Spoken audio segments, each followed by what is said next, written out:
Hello, hello. Welcome in, everybody. We'll give just a second for folks to file in here.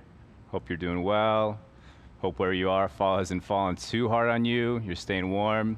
Here in the Northwest, all the colors are popping. Favorite time of year, everything's in season. And without further ado, let's talk about making some pear Alfredo today.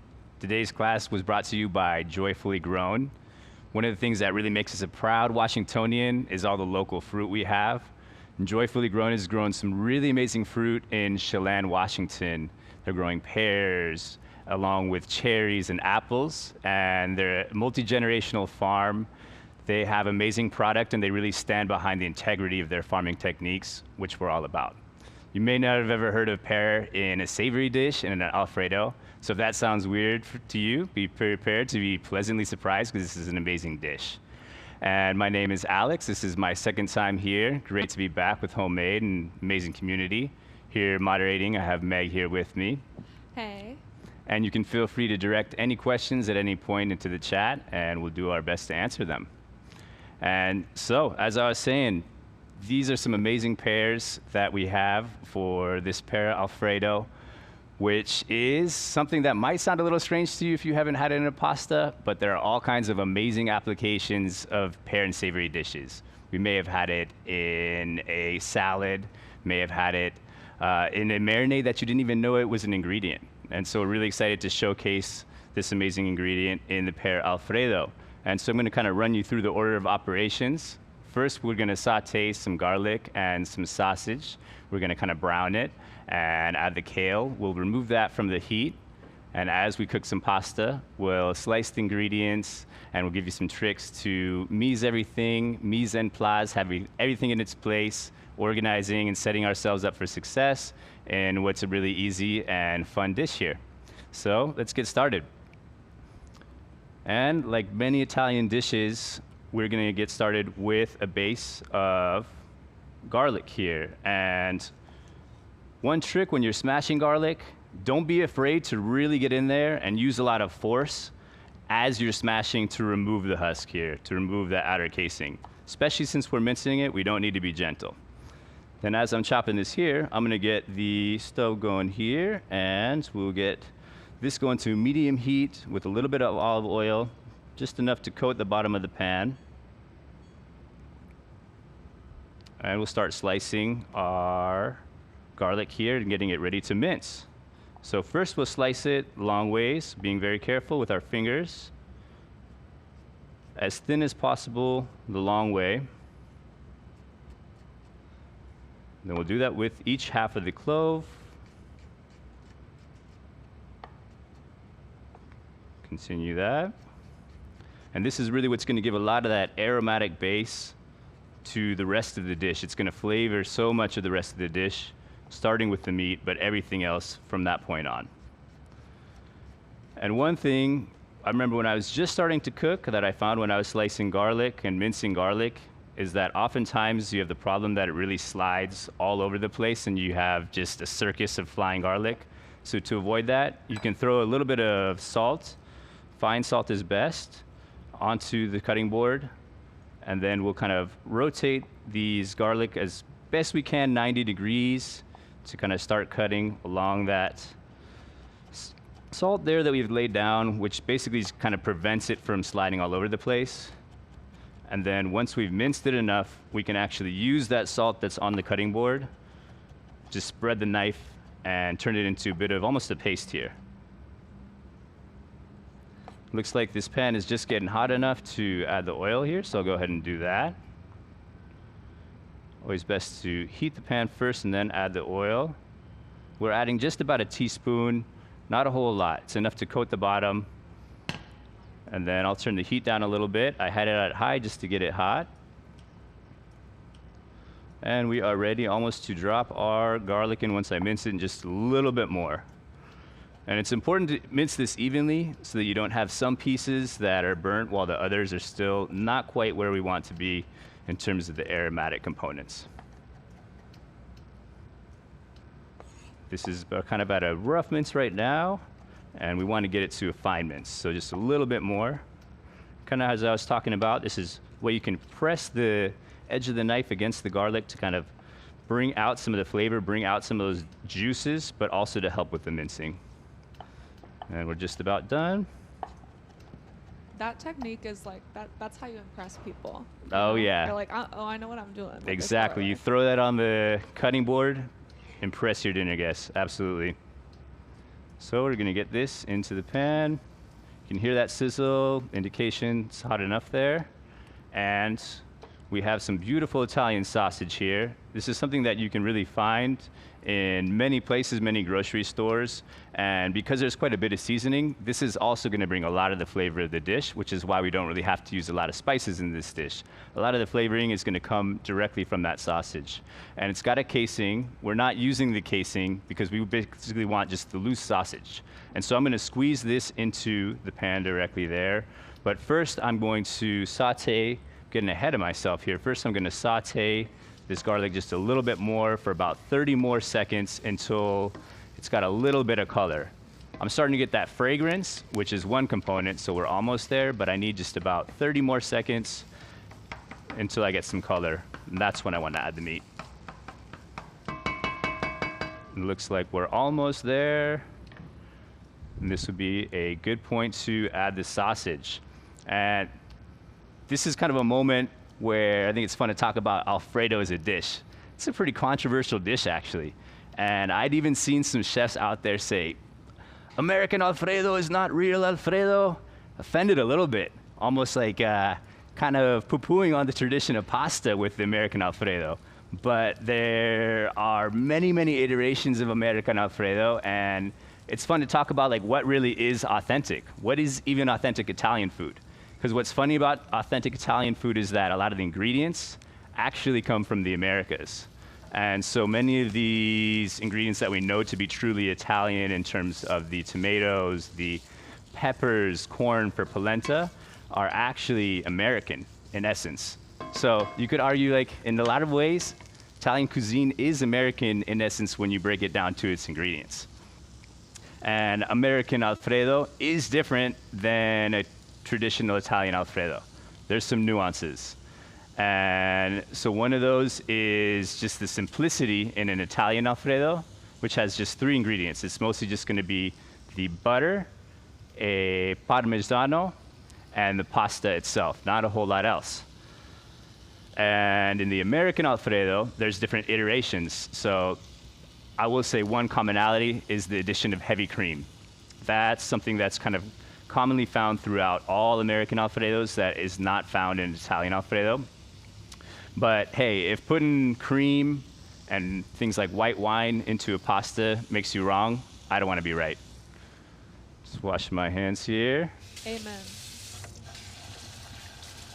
And so we see that this garlic is getting some good color, but we don't want it to burn, so we're going to turn this down a bit. And we want to make sure that this sausage gets broken up into chunks. And so it's kind of still in logs to some degree. And so we're breaking it up as best as possible. We're mixing in the garlic into the meat so that it doesn't continue to kind of cook and burn and stay separate from the meat, and we'll also flavor the meat as well. And so what we're doing here with browning the meat, yeah, we want to cook it and we don't want to eat raw meat. That's a big important part of cooking it, of course. But beyond that, we're actually kind of changing the chemical composition of the food, and we're giving it color. It looks nice. And in that process, it's actually removing some of the sugars, releasing some of the sugars and the fats that are within the meat. And so it's giving color, and that's what's called Maillard reaction. And so just a kind of little like the science behind browning meat and what you're doing. And we'll kind of let this cook down as we continue to slice some of our ingredients and prep some of the rest ingredients for the pasta. And so we can start here with the kale. Here we have a curly kale, but you don't necessarily have to use this variety. You can use what you have available to you. I would say kales are kind of interchangeable in that it's really a lot up to the taste of each person. I was curious if anyone has any favorites with kale varieties. Are there anybody in the crowd who's just like, absolutely not? Kale is my enemy. I stay away from it. How do people feel about kale? Feel like it's kind of having its moment right now. It's becoming trendy, but I'm curious if folks in the audience, what their thoughts are with kale. What are people saying? I'm a big like Tuscan kale fan. Tuscan, yeah. But when it's cooked down, I can get down with the curly kale, but Kind of not in like a salad type Yeah, situation, yeah. yeah. I hear that. I just started growing my own kale, and one of the things that impresses me, oftentimes I plant things like corn or peppers, tomatoes, and everything dies. And the kale stays alive. It is a hardy plant, so you can grow it through the winter, which is kind of cool. And the flavor actually changes based on when you harvest it. So when you harvest kale in the winter, you're gonna get a lot more of the sugars being released into the plant, so you're gonna get like a sweeter kale, which is kind of neat. Yeah, it's one of those things that I have in my garden, and it's like when I stop paying attention to it, that's when it does the best. Oh It's a yeah. very rewarding garden. Just being an absentee parent. There's such thing as being a hovercraft parent with plants, it turns out. Same thing with food. I think there's such thing as like sometimes you just want to let it simmer and do its thing. There's such thing as doing too much in the kitchen, and giving a little bit of space can do good things to the ingredients. So this is continuing to brown. It's still not fully cooked, and so we're just going to blast it a little bit more now that the garlic is incorporated into the meat. I'm not quite as worried about burning it. So I'm going to blast it because I really want to make sure that I'm cooking this until it's not just cooked all the way through and I see no pink, no raw meat, but I also want to cook it enough so that it has quite a bit of color in the meat as well. And again, that's where that flavor is going to come from with the Maillard reaction. And once I have that color, that's kind of the point where I add the kale. And so we're going to continue to slice that here. And you saw I removed these stems here, and this is something that would be great to save for a stock, for a soup. You can freeze it for when you have more time, but you don't need to throw that away. And we're gonna slice this, and we're kind of bunching this up here, and we are slicing it in about 1/4 to 1/2 inch. Not a chiffonade. We're not trying to be precise, so it's okay to have some rough cuts here. The important thing is that it's generally the same size. And this looks like it's just about ready to drop into the sausage here, which is looking like it's getting some color. Absolutely starting to brown a little bit. Not quite there, but getting very close. And still nice and chunky, which is what we want. And at this point, this is where I'm also going to give a little bit of seasoning. We're going to season throughout. There is definitely some salt content within the sausage and flavor within the sausage, but we're also going to throw in just a little bit of pinch of salt here and pepper.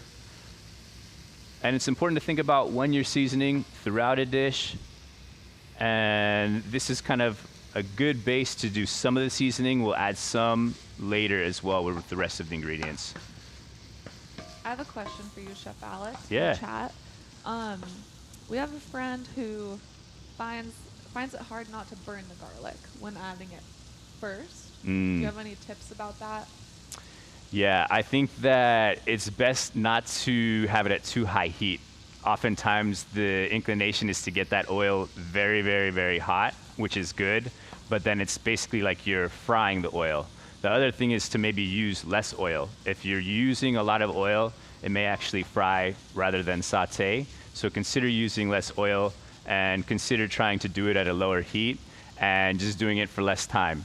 With all the combination of all of those, I feel like that's kind of a winning recipe for not burning garlic, which was definitely something I did a lot of when I was just starting out as a cook, and I think we all do.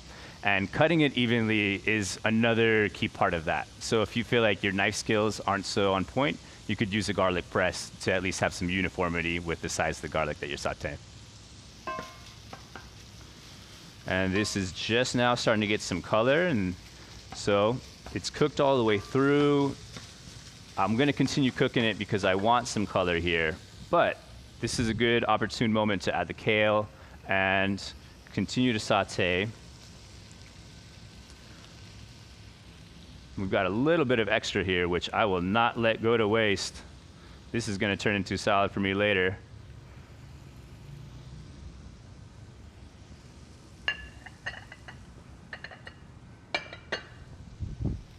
then we're gonna stir this kale in to incorporate the flavors.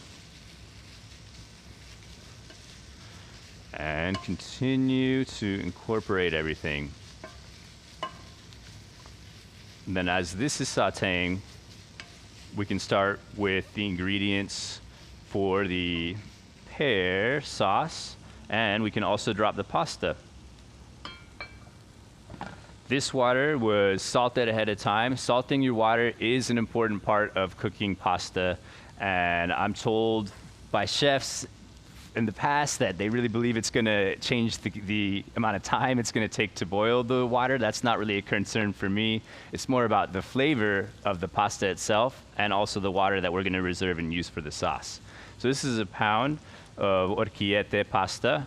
Really, really nice for macaroni or anything that's very saucy, just because this is kind of like a pasta shape that is basically its own mini bowl receptacle for deliciousness. It's almost like, to me, like this little orecchiette pasta is like beckoning you to just eat delicious things with the sauce. That's how I feel. I'm all about sauce receptacles with my pasta shapes.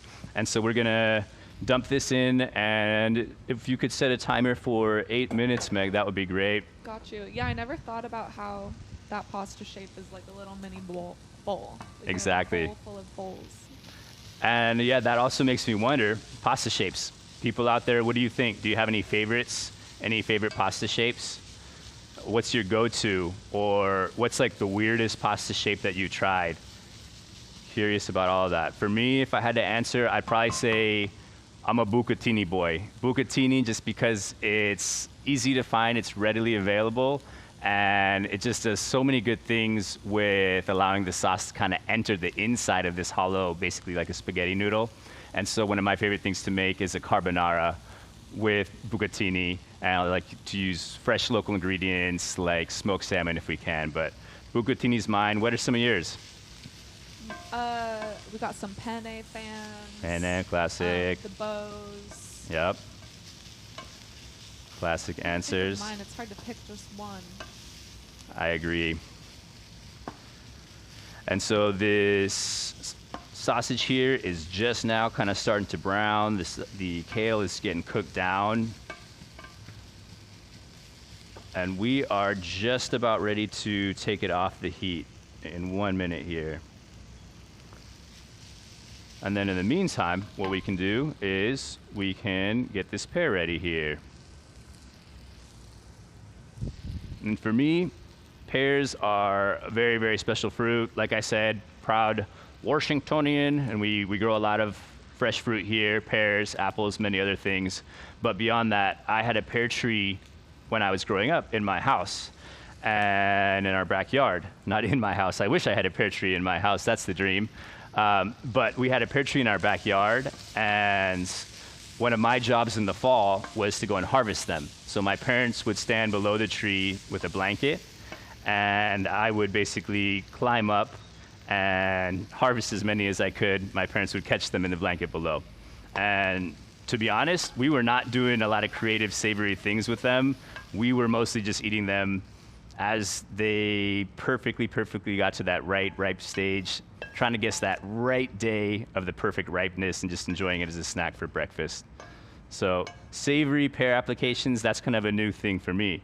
And my first exposure to it was actually in Korean cooking, using it kind of as a base for marinades, basically pureeing pear and then marinating meats and different things with pear. And so now we've got this removed from the heat, and we're gonna save that for later. This is the sausage and kale, and in that same pan here, I'm gonna reheat that, and we are going to saute up the ingredients for the pear sauce.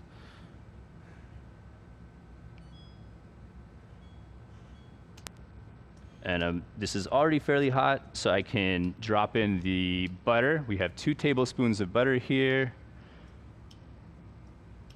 Can be unsalted, that's fine. Salted would work as well. And while that's sauteing, this is a good opportune moment to basically dice this pear and get it ready to cook down into the sauce. And to dice, we're going to start by coring it. So we're going to cut each side as closely as we can to the middle. You kind of got to guesstimate with, you're not cutting down the very middle, cutting about a 1/4 inch, 1/2 inch from the very middle. And then we have this side here. And the easier thing would be to peel it beforehand. This is basically what you would do if you were not planning on peeling it. You would then go down and dice it from that point. But for us, we're going to peel this. And the reason we're peeling this is because we don't want the sauce to basically spread apart from the rest of the pear and kind of get stuck in your teeth type situation. But you don't have to remove it. The skin is incredibly nutritious. And if you're all right with some of that texture in the sauce as well, then you don't have to peel it. We don't want this butter to burn, so I'm just turning it down here. I'd be okay if the butter browned though. Yeah, that butter would be nice. Browning butter is not necessarily a bad thing. If you are the kind of the person who enjoys that flavor profile, you can do that a little bit. Like brown butter with the pears. Brown butter with pears, Yum. not going to do bad things. I'm here for it. If other people are, go for it. And then, sorry about that. Still getting the kinks here, being on camera, trying to be on camera as much as possible, and I actually get to hang out with you guys. I'm here to party with all of you, so I'm just honored that so many people called in and are joining us from very far away and are sharing this experience. And I've got these not perfectly peeled, but most of the way peeled, which is good enough for us here. Then we'll get going on this next pear. And one of the things about pears is knowing when it's ripe, which can be kind of tough to actually know. And so I wanted to show you guys, you see these are all Bartlett pears, but they look very different. This right here is a very ripe, perfectly ripe Bartlett pear. And this here is a not ripe Bartlett pear. And so it's the color is part of it, but the other thing here is the smell. This is going to give off kind of more of a perfumey type smell. And so we've got kind of like more of that floral situation that you're not getting from one of the green ones. That's a good indicator of when it's ripe. Also, I can kind of push in and bruise it a little bit.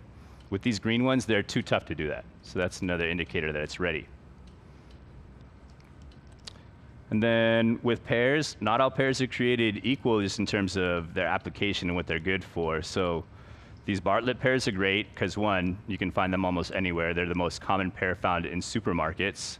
And the other thing is that they're very sweet and very juicy, and they work well for incorporating into things. If you really want to break them down, they're pretty soft, so they can cook into a sauce like we're doing. But if you wanted to bake, say you're making like a tart, this might not be the best one because it's going to really break down. It's going to fall apart. And so you might want to use something that's more firm, like a Bosch pear. But there are many, many pear varieties. There are less common pear varieties that are incredibly delicious, like Asian pears, which almost have the consistency of like an apple-like crunch. And so to dice these, we're going to very carefully put this on its side. We're going to cut this down first, lengthwise. Put it on its side, lengthwise. Yeah, slippery pears. Be careful with your fingers, everybody. Cut it on its side. All right. And then we'll go rotate it 90 degrees as evenly as possible. These are about 1/4 to 1/2 inch cubes. Doesn't have to be precise, but we do want them to be small enough that they will cook down. We want this all to kind of reduce down quite a bit. And so we'll continue dicing.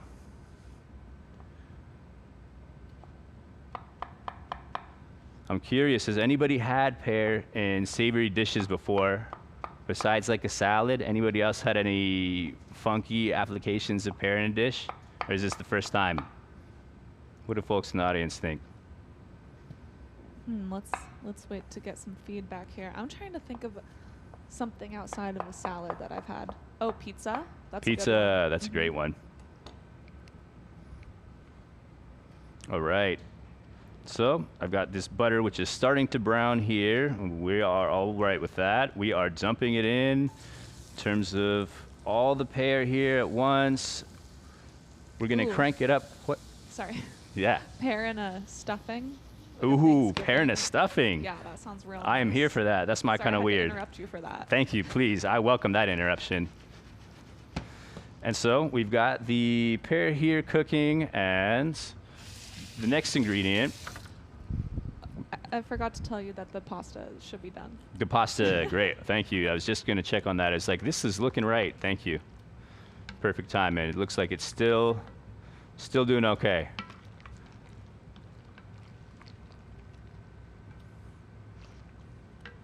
All right. We will take that off. And then we're not going to pour all the water. We are saving a cup of water, so remember that as you're draining the pasta. And why do we save pasta water? I will tell you in 1 second here.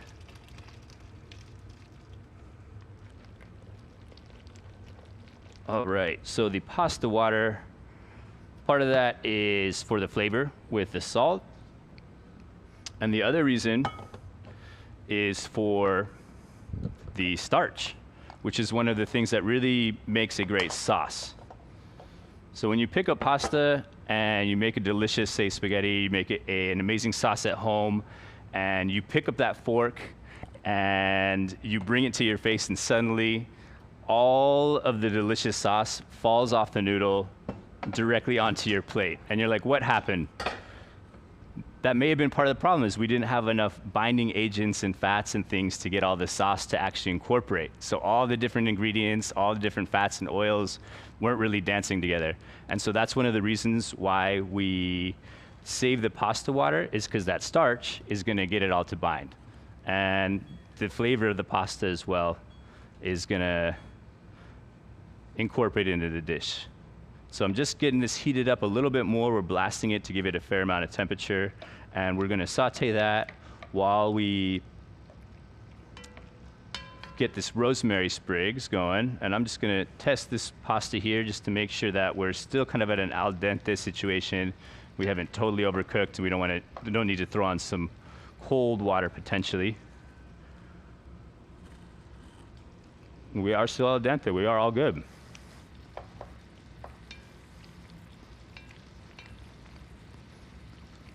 Great.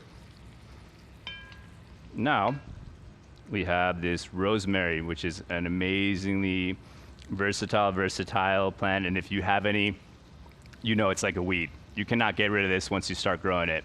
I have rosemary at my family's house, and it's like you got to give it to your neighbors and your neighbors' neighbors and their friends. It's just so prolific, it's insane. So we're always looking for more things and more applications to use it in our cooking. If your neighbor has rosemary, they will appreciate it if you do too. And it's also just kind of a nice, even room freshener if you run out of cooking applications. But for us, it's really nice because it has just a really bright, almost vibrancy with the flavor. It adds, you could say, almost like a little bit of the same components of like floral, citrusy in some ways, but really it's just like that vivacious herb flavor that's gonna round out this dish. And so we're gonna finely mince this, and then we're gonna mix that in with the pear.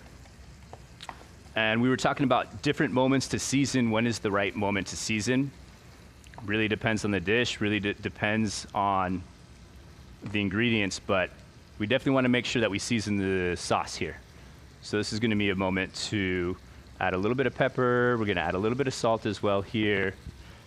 Just like we did with the pork and the kale, season the sauce here at the start. Mince, mince, mince, mince, mince, mince. That's looking pretty good, looking pretty ready to me.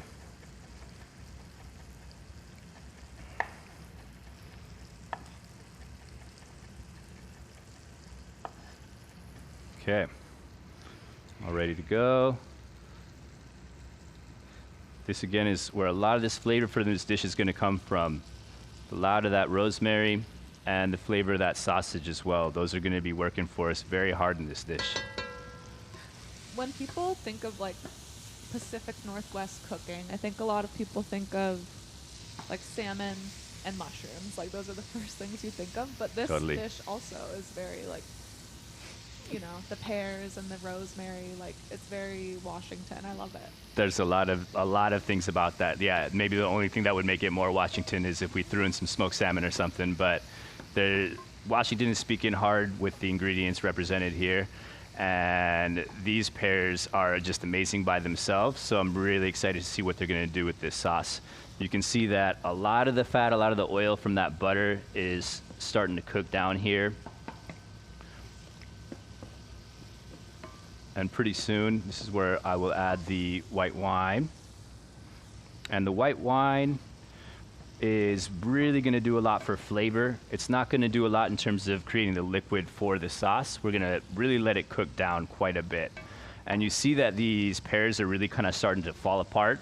That's good. That's how we know we're getting there and we're getting closer to where we need to be with this dish. And we want them to basically start to incorporate with each other, start to look a little bit almost like a compote, you would say, where the fruit's starting to fall apart.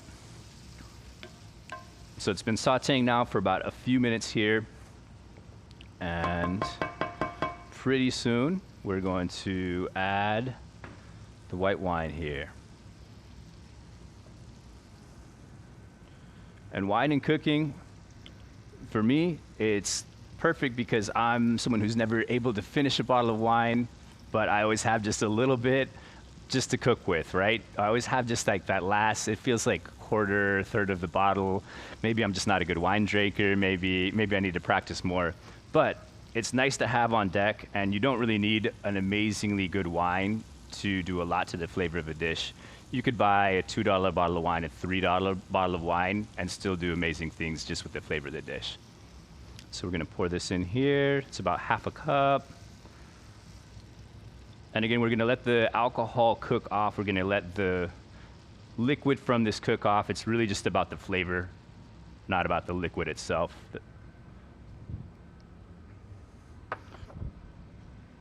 But immediately the wine actually kind of brings out smells from many of the other ingredients.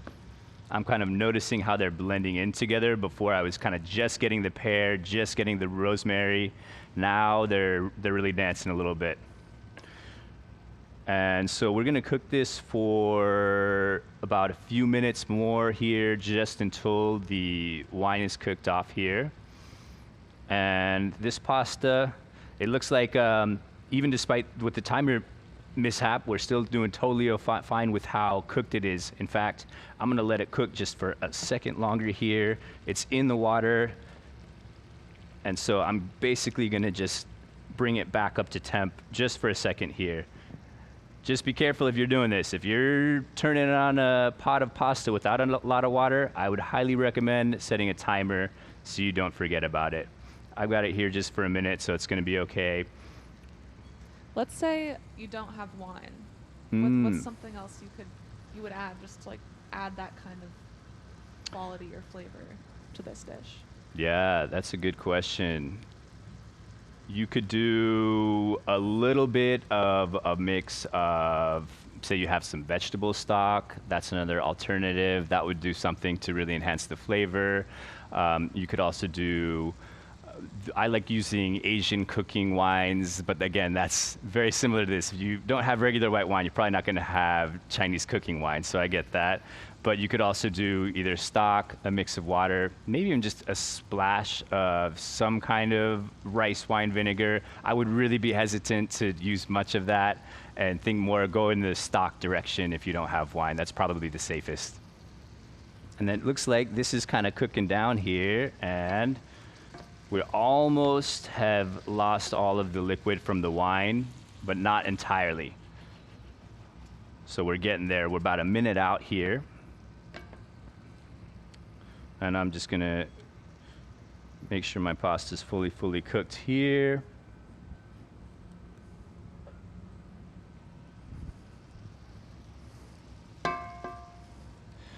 what are people's favorite thoughts on fall ingredients? What do you look forward to most with fall now that I feel like we're kind of, at least where I am, we're feeling the change of seasons. I look around, I see it, the temperature's changing. It means the ingredients that I can get are different. I have access to a lot of things that we're still from the summer, but we're also moving into fall crops, which means a whole new range of things. What are you guys excited about in terms of fall ingredients? What do you look forward to? Got some butternut squash fans in here. Yes, absolutely. I'm definitely, yeah, I think I'm really looking forward to squash. Someone's looking forward to cooking beans. Yeah, that's cozy. Nice. Cabbage. I'm here for all of that. Pumpkins too. Of course, we're gonna be carving some pumpkins at my house, and one of the things I feel like always gets wasted is the seeds. I really love just having those seeds roasted and seasoned, maybe with like a little bit of curry. That's something I look forward to right now. Curry. Yum. But squash, absolutely number one. And so you see, this is all kind of cooked off now here in terms of the wine. And so this is the right moment to add our cream. Got 2 cups of cream here. You want to make sure you use something with a high fat content. About 30% or more is really what you want. Pour that in here. All right. And then we're going to kind of crank this up.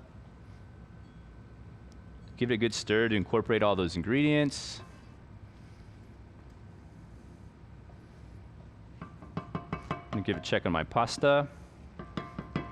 It's definitely cooking a little bit more, which is good, but we don't want it to cook too much, so I'm going to get it off now. Give it another try and get it off the heat.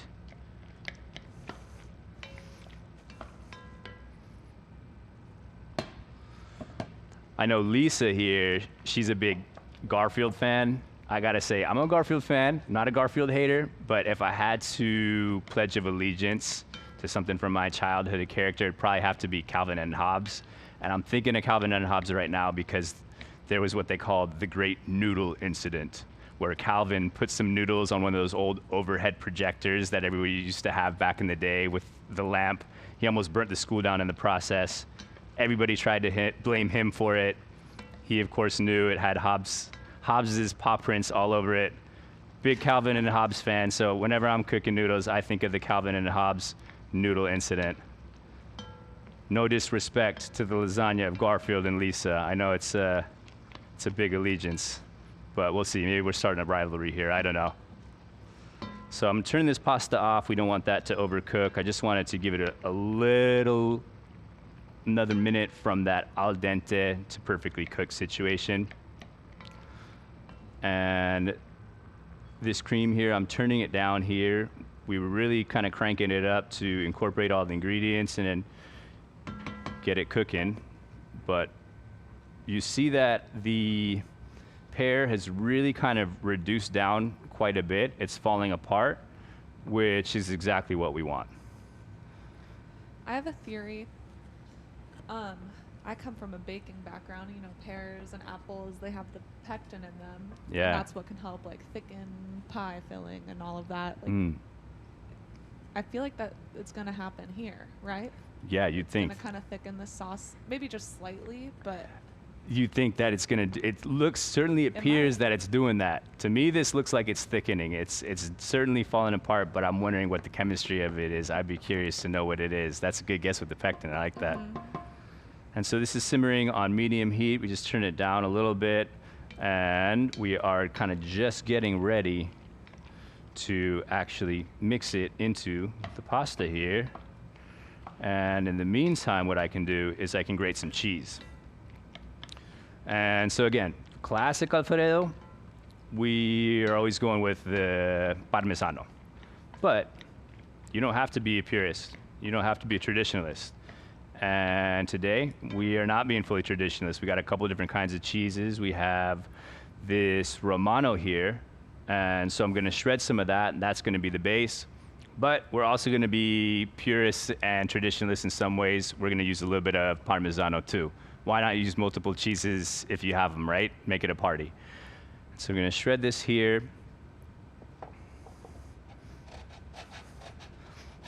And then one of the things about Romano is it's got a little bit of a different component, just structure with the taste than a parmesano. So romano is actually from sheep rather than cow. And flavor-wise, it's gonna give you a little bit of a different profile. So you're gonna get more earthy, almost kind of like grassy type flavor from a romano. And from a parmesano, which has more of that yellow rind, it's aged for typically a lot longer, from 1 to 4 years. You're gonna get a lot more kind of like nutty type notes and almost like caramel type notes, but less of that earthy, grassy type flavor that you get from the romano. How about cheeses? I'm curious, what are your go-to cheeses out there? Has anybody tried any weird new cheeses recently? I tried a goat brie, Goat brie, we like that. and that was really interesting. I don't think I'd had like goat brie before. How was it different from a regular brie, do you It think? just had that bit of like funkiness that goat cheese has that I love. It was really good. Love that. So we've got definitely more than enough cheese there. Absolutely more than enough. And so it's looking like this sauce is continuing to do its thing, and all of that pear is starting to incorporate and break down. Maybe it's the pectin, but whatever is happening, good things are happening regardless of the science. That I know. But I'm gonna give this a taste. And that's one thing, it's like always be tasting throughout. I've been busy talking to you guys, but that's something that's really gonna make a big difference to make sure you're seasoning your dish properly. And when we talk about adding salt at different points, that can kind of be just the biggest indicator to know when to add salt. Is try it, and if it feels like might need some more, just continuously add a little bit more. And so I'm gonna give just a pinch here. I know I have not been over seasoning this here, and then I'm gonna give it a try. A little bit of salt, a little bit of pep. And let's see where we're at in terms of flavor, what we need to do here. Yeah, I got a couple perfect right here. Let's see, make sure we get some of the pear as well.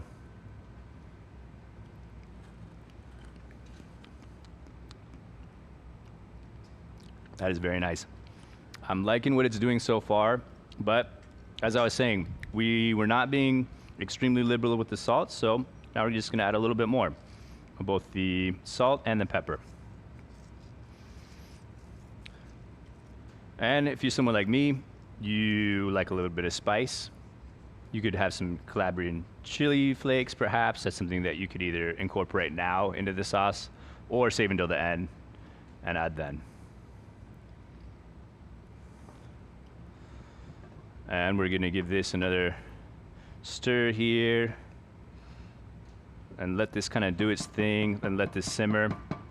And I actually didn't tell you guys, but I just got back from Italy very recently, and I was able to jump into some new pasta shapes, pastas I wasn't familiar with.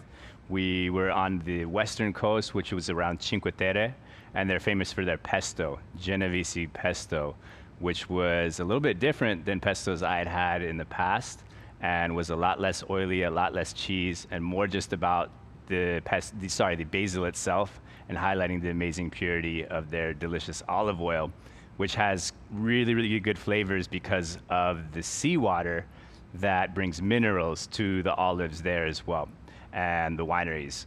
So kind of like an interesting little thing about how the farming has a lot to do with the flavor of these pure ingredients. And I came back really kind of excited about wanting to experiment with pasta shapes and jump into some new varieties here. And this is simmering here. We're gonna crank it up just a little bit to continue cooking down that pear. We're almost there. It's more about just incorporating the flavors before we mix it into the pasta.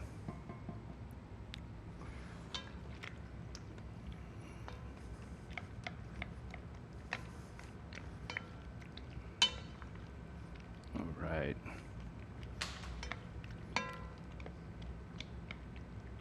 And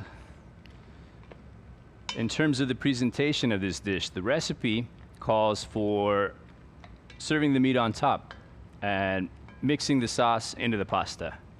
But that's not necessarily an absolute rule. Do it as you want. If you feel like you prefer to have it all incorporated, you could mix the sausages along with the kale into the sauce kind of all at once.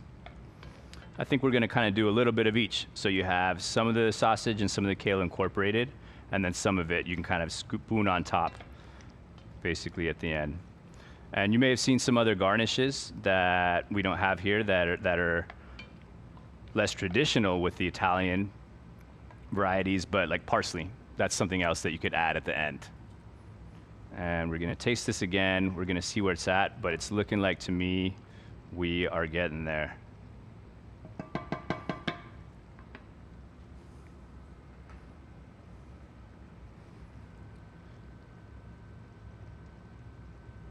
And then this is a very, very dairy heavy dish, but I've got some non-dairy people in my family. I know I might have some people ask me if they can make this dish with non-dairy alternatives.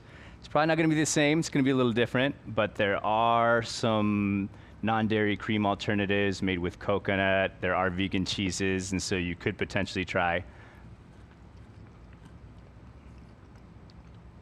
This is definitely a lot more balanced than it was. It's amazing what just those few minutes and a little bit of added salt did to the flavors. They're starting to blend together, they're starting to dance. So I'm gonna turn this off here, and we're gonna incorporate it into the pasta here. Don't forget about the cheese. And the cheese. I feel like this with the cheese in it, I could also go for like a fondue situation. Yeah. Just go right in with the bread. Exactly, and this same thing what I was talking about with the ingredients here, with the sausage, we could do the same thing with the cheese. Throw in a little bit to the sauce here, but save some really also to put on top. So I'm gonna put just a little bit of this sausage in before I mix it in, since the ingredients are gonna get mixed in together, and then the rest will serve on top. And this is all gonna get mixed into the pasta here.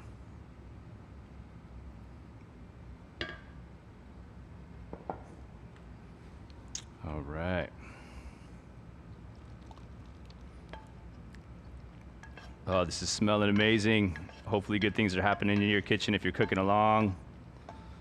This is where things get excited. This is where the countdown begins. Getting ready for the pasta to enter my body.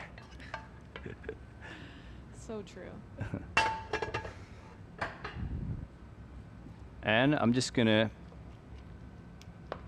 mix up some of this pasta, make sure all the ingredients are fully incorporated.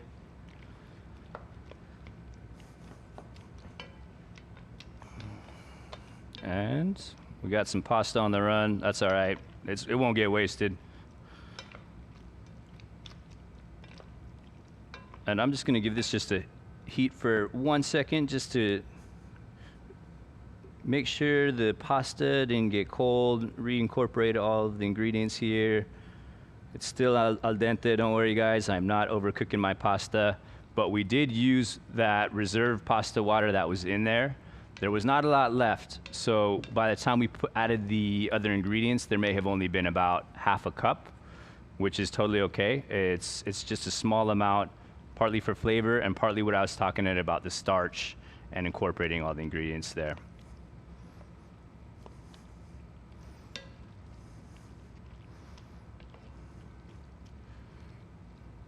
All right, it's looking good, it's smelling good. I'm working up an appetite, I'll tell you.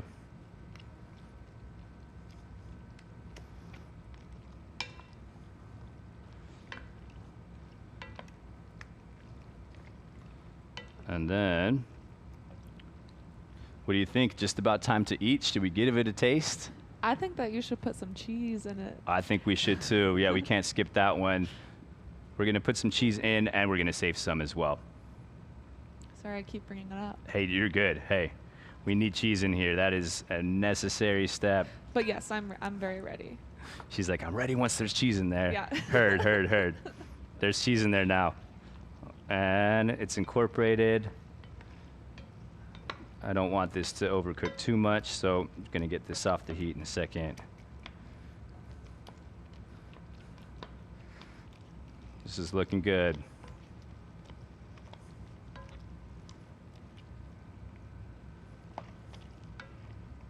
right.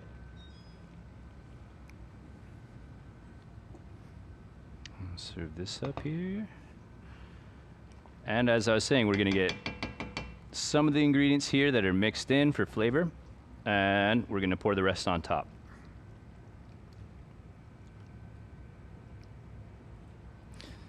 Make sure you get a spatula or some kind of nice spoon that's not gonna waste all the pasta and everything that sticks to the bottom. Really scrape it all out there.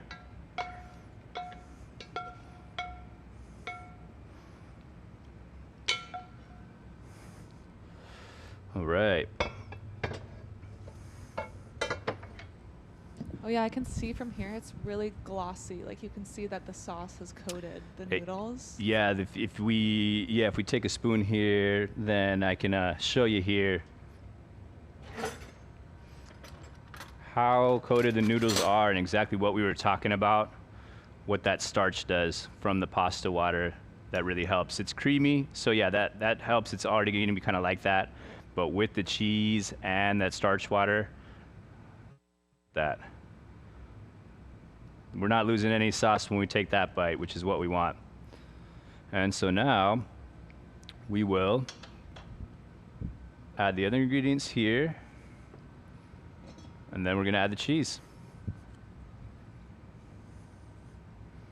Wow, I'm excited for this. Try and coat this evenly as much as possible.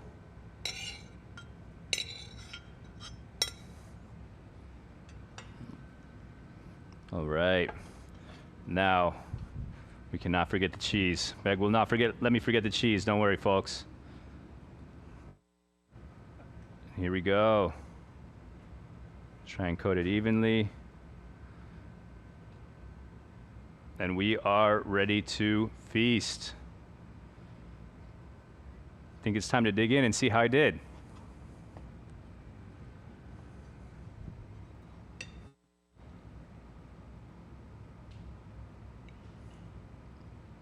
Right. And if you had some fresh herbs, if you had also some additional rosemary, you could add just a little bit on the top in addition to the other herbs that I mentioned, like also parsley. That's something that you could do as well. I think this, if you just have thyme instead of rosemary, that'd be lovely. Thyme as well, absolutely. Let's give it a taste. There's that cheese. There's that cheese. No escaping it. Delicious. I'm very happy with how this turned out. Hopefully everybody is as well. Thank you so much for joining us. Thanks for inviting me back to Homemade. Thanks for the help, Meg, and to all the team here who helped.